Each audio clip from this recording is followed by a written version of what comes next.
Hi guys, welcome back. Today we're going to be talking about the top 5 mistakes people are making when they start detailing cars. Let me just tell you what I'm using today to clean my car. It is extremely dirty. We drove quite a bit.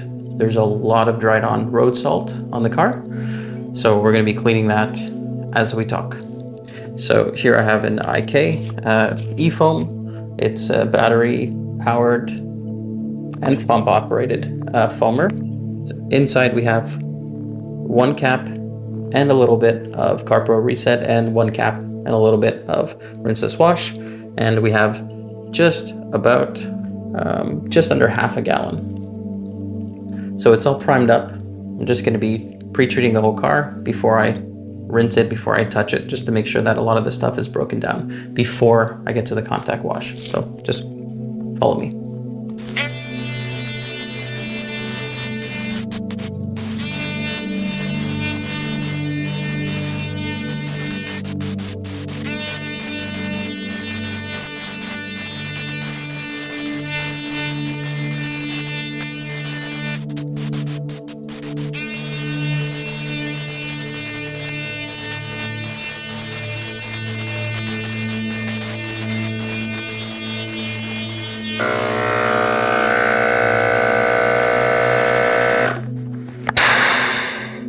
We're gonna let that sit on there for a few minutes. It's always important to relieve the pressure on these things, and when you're done using them, to clean it out. Like that, it'll last a long time. The first thing I see people doing when they start detailing, want to detail their cars or detail clients' cars, is they look for really expensive pressure washers. That's not to say that pressure washers, the more expensive you go, the better they are, and all that stuff. Like, sure. Okay, you don't need a pressure washer. The rinse is just one aspect of the whole process. It's not the most important part. What's more important would be the process and the care that you take into cleaning the car and to properly detailing it. What you could do is look at Facebook Marketplace and try to find something that's used for, let's say, $100. And $100 is like, there's new ones that are $100. So if you get a used one that's $100, that means the original MSRP would be $200 or $300, depends on which it is. So you don't need crazy expensive Kranzel or name the brand. You don't need that. You just need something that's going to output a little bit of water, a little bit of pressure. That's a bit more than your hose. Something to look for would be something that has a higher gallons per minute, GPM, than something that has a really high PSI. Because a lot of them will say 2200, 2400 PSI, 1.2 GPM. Now, 1.2 GPM is kind of low. That's the amount of water that's actually coming out. Now, your hose that you use, your garden hose, could be 3-4 GPM, 3 gallons, 4 gallons per minute. But when you rinse, the whole goal is to get something off the car or on the car. Be that a product in a foam gun that you're trying to blast on the car to create a nice thick layer of foam, or be that just water that you're trying to rinse off the product or the dirt or whatever. So having more water is better than having more pressure. What I personally use. Now, I've had the same one for about 5 years. I bought it at Canadian Tire. It is a certified brand pressure washer. I bought it for $120 5 years ago. It has lasted this whole time. It's really sturdy. It's 1800 PSI and 1.4 GPM. Now, the PSI, it's not always accurate. It's going to tell you the peak of what it could be at the topmost pressure.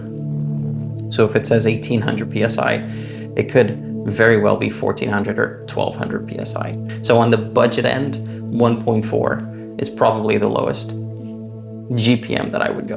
What I use now, since I've upgraded, is the Canadian version of the Active VE52. So that one in Canada would be sold as the Simonized Platinum pressure washer.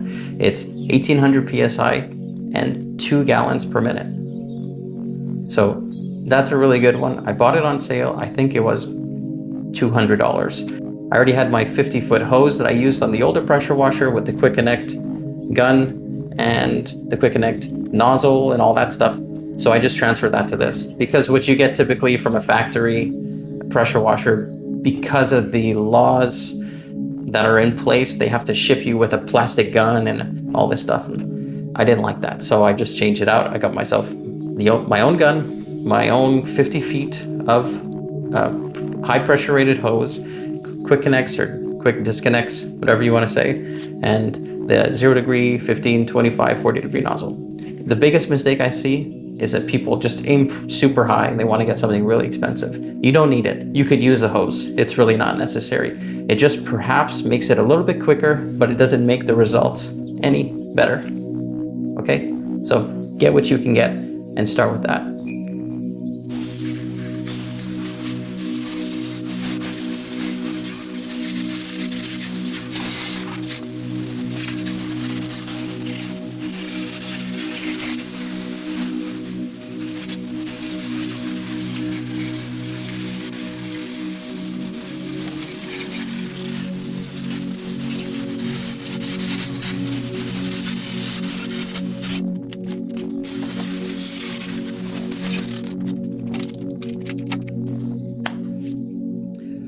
All right, so the second mistake I see is having 10 different products for the interior of your car.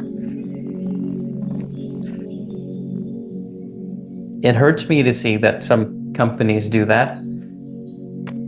Vinyl cleaner, leather cleaner, plastic cleaner, dash cleaner, you name it. Steering wheel cleaner, cup holder cleaner. You really don't need that. You'll need maybe 2 products. For 95% of the jobs, you'll need one product. You'll need an all-purpose cleaner. You need something that will just get the job done. Something that's not really too alkaline, it's kind of pH neutral, that will clean stains and remove, dirt and mud and all that stuff when you're extracting or wiping down the plastics or the makeup off the steering wheel. So you need an all-purpose cleaner. My favorite that I've been using as of late is P&S Express. As a cleaner, I find that it does an absolutely fantastic job. It smells great. It doesn't leave a weird scent in the car when you're finished. It smells kind of lemony, kind of citrusy. And I think that smells really nice. I use that in my own car as well as clients' cars. So there's no weird chemical scent in it. You can change the dilution based on the application. So if something's just a little bit more soiled, you can make it a little bit more concentrated, let's say 3-to-1 or 5-to-1. You can use that on carpets to either dry shampoo them, to do a very light cleaning on them. You can use it on steering wheels, on the plastics of the doors, on the fabrics of the doors. You can clean leather with it.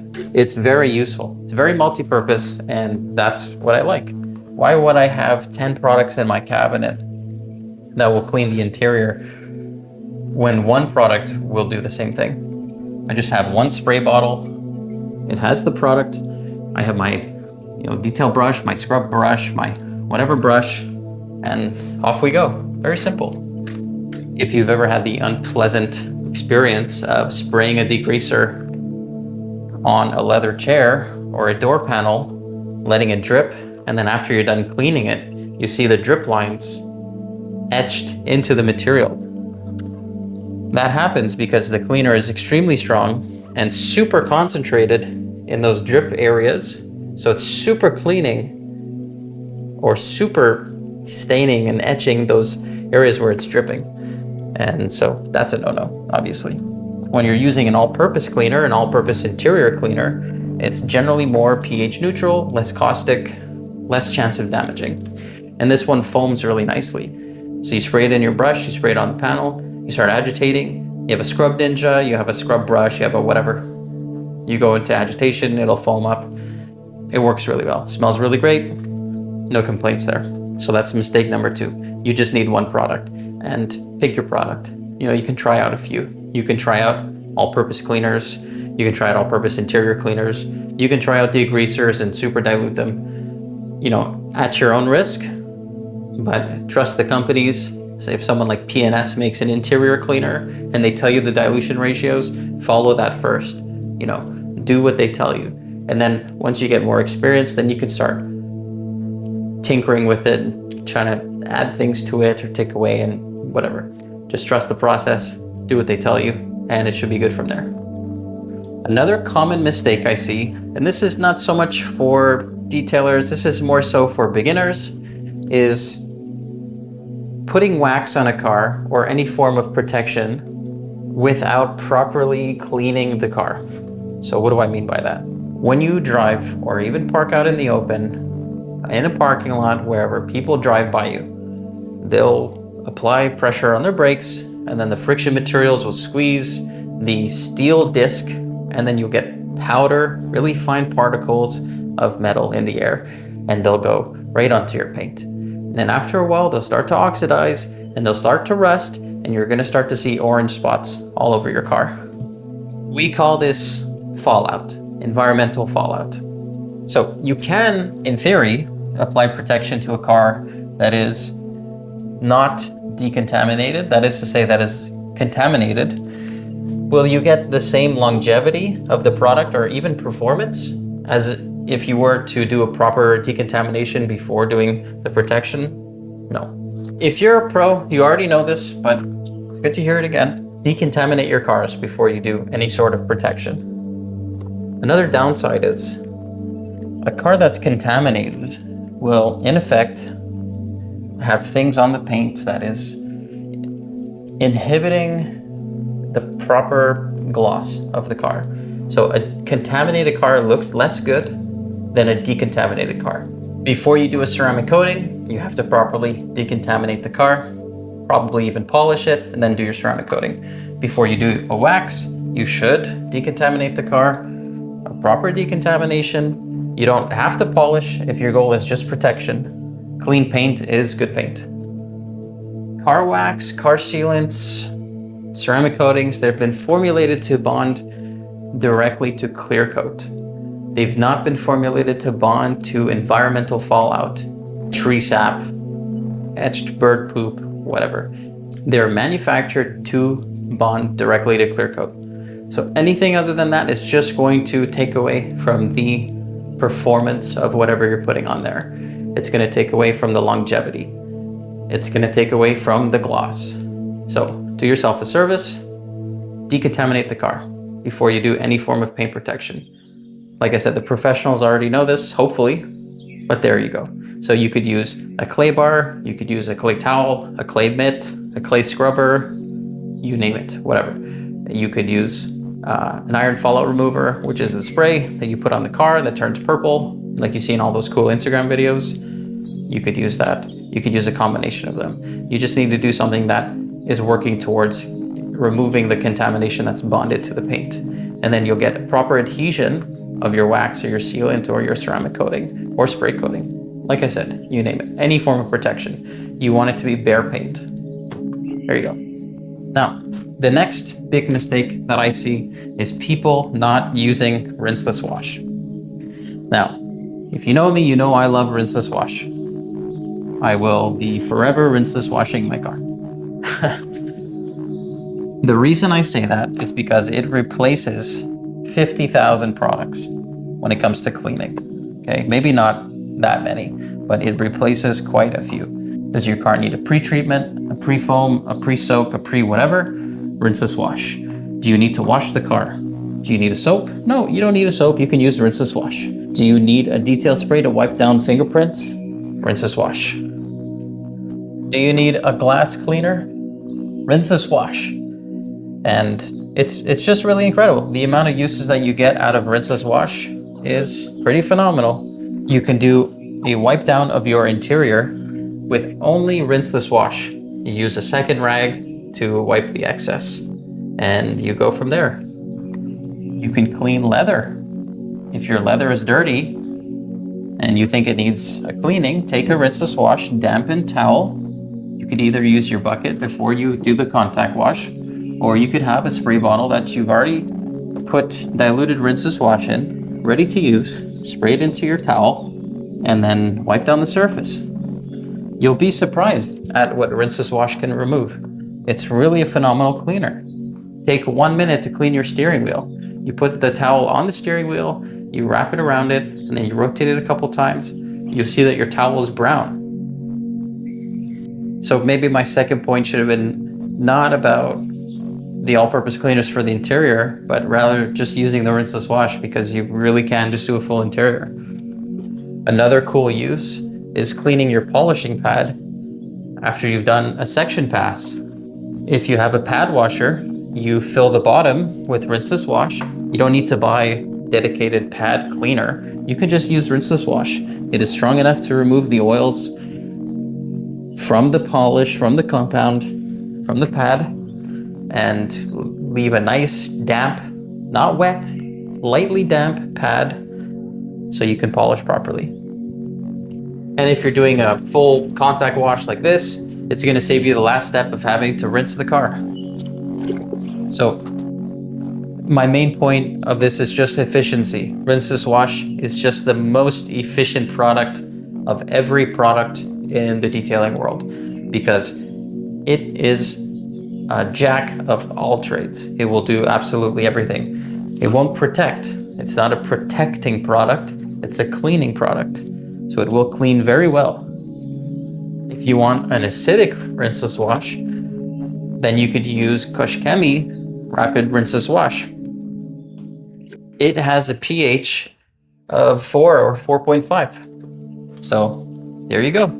If you try rinseless wash, it might change your mind. You don't have to, but for me, if I'm just trying to be efficient, I'm trying to get the job done, then, I'm going to use rinseless wash. If something really requires a, high alkaline degreaser or a super acidic cleaner, then yeah, sure, I'll go with that.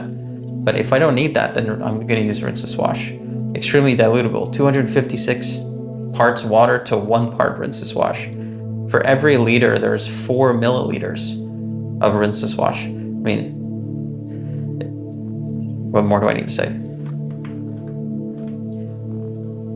The last thing, buying a wheel cleaner, buying a tire cleaner, buying a wheel well cleaner, you need one product. Get a wheel and tire cleaner. Now, the wheel and tire cleaners are typically on the alkaline end. Reason being is to get any of the browning off the tires, you don't want something that's acidic, you need something that is pretty alkaline. So if you're using something like Brake Buster, which is one of my favorite products, that is, I believe, a pH of 14, extremely alkaline, basically on the upper high end of it. I mean, when you dilute it, it's not 14, but the base is really alkaline. And it depends on the dilution, but that can clean your tires extremely well. It'll clean your wheels really well. It has rust inhibitors in it. So after you're done cleaning your wheel, your brake disc isn't gonna be completely orange and rusty like it would be if you were using an acid. I've even seen people use wheel and tire cleaners as an exterior pre-treatment for cleaning the car. Something like Dark Fury is another product. At 5-to-1 or 10-to-1, you could pre-treat the car and it'll be even a great bug remover. So if you have bugs on the front end, you treat the front end with the 5 or 10-to-1, the Dark Fury wheel and tire cleaner, and it'll strip the bugs off when you go to rinse it. If you're seeing a car regularly or you clean your car regularly, you don't need an acid to clean your wheels. You don't need a full-on degreaser to clean your tires. You can use products that have been formulated to clean wheels and tires, all in one. It takes the headache away. You don't need to carry so many products. So in your shed or your garage, you only have a few products. It makes the mess easier to handle. If you didn't see this last time, you're about to see it now.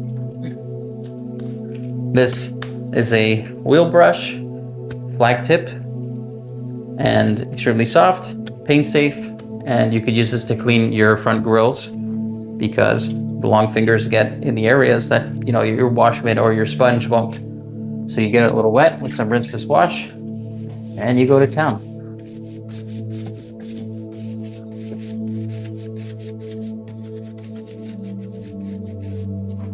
Rinse out the area a little bit. These are really recessed, so there's for sure some dirt that's coming out of it. Clean the bottom too.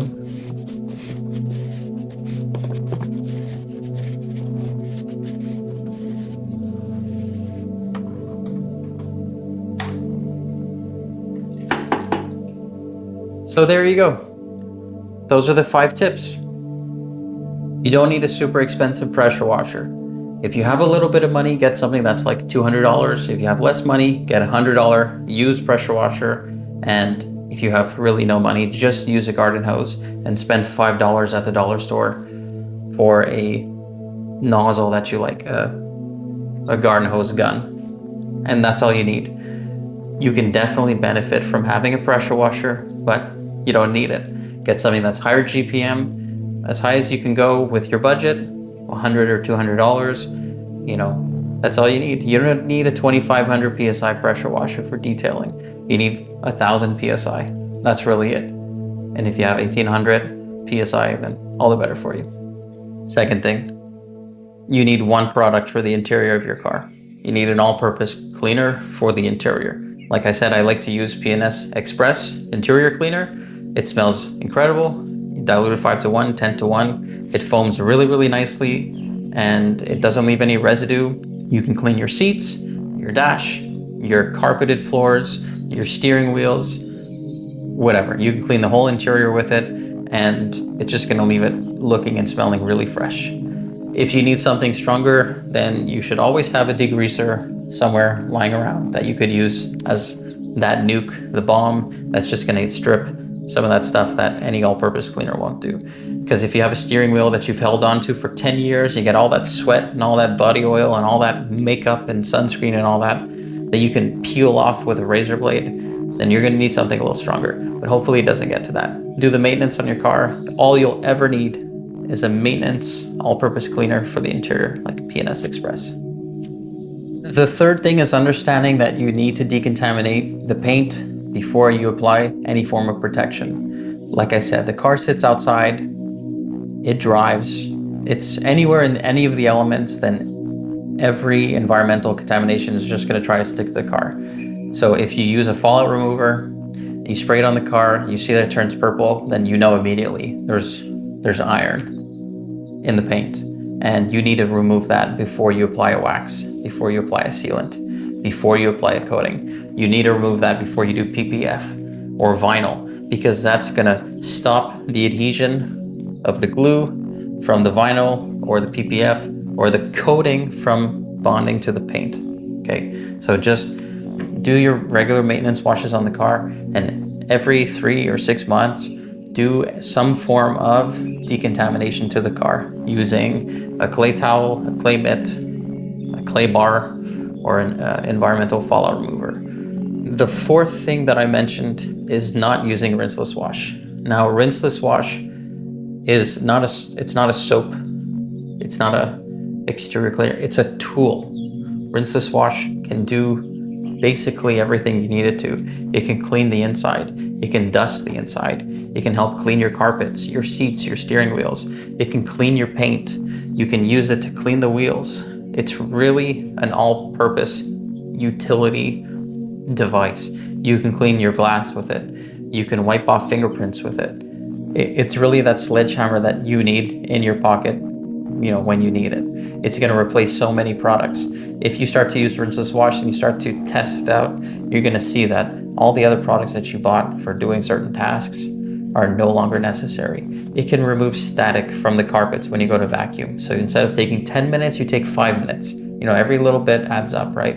It also saves time when you're finished the wash, because you don't need to rinse the car. This is full of clean paint with Rinseless Wash on it. I'm just gonna go directly to dry it. It's really that simple. I'm not doing a final rinse because it's not necessary. all the prep work has been done, the cleaning has been done. Now there's just polymers sitting on the paint that I just need to wipe off. And that's basically it. And last but not least for this video, you don't need 2 or 3 different products to clean your wheels, your wheel wells. You need one product. Buy yourself a wheel and tire cleaner. It could be Adam's wheel and tire cleaner. It could be P&S Brake Buster. It could be Maniac Dark Fury. It really doesn't matter. Find one that works. Do a little bit of research. I personally use Brake Buster. I've used it for many years at this point, probably 4 years or 5 years. And it'll do basically everything I need it to do. Now there's other products that can be used a little bit more all-purpose. So like I said before, Dark Fury can be used as a pre-treatment on the car. You can remove bugs with it and all that stuff. I'm sure Brake Buster too. It's not advertised that way, and I'm sure, you know, I've gotten Brake Buster on the car before. It's never really done any damage. But for me, I just use that as my wheel and tire cleaner. If I ever need to increase the cleaning power of Brake Buster, I'll just add a little bit of iron remover in the solution while I do the wheels. Like that, it'll help break down even further the iron contamination that's on the wheels. And that's all I've ever really needed. So if you follow those 5 tips, you'll have more money in your pocket, you'll save more time, and you'll have better results. It's really that simple. If you like these kind of videos, hit that like button. If any of these tips helped you out, then let me know. Let me know if you think I missed something. Let me know the products that you guys like to use on the interior and the exterior, your wheel and tire cleaner. Let me know which you guys like. If you want to keep seeing these videos, then hit that subscribe button, because I'm going to be continuing this series of wash, talk, and tips. As always, I appreciate the time you've taken to watch this. Thank you so much, and I hope to see you in the next video. Take care.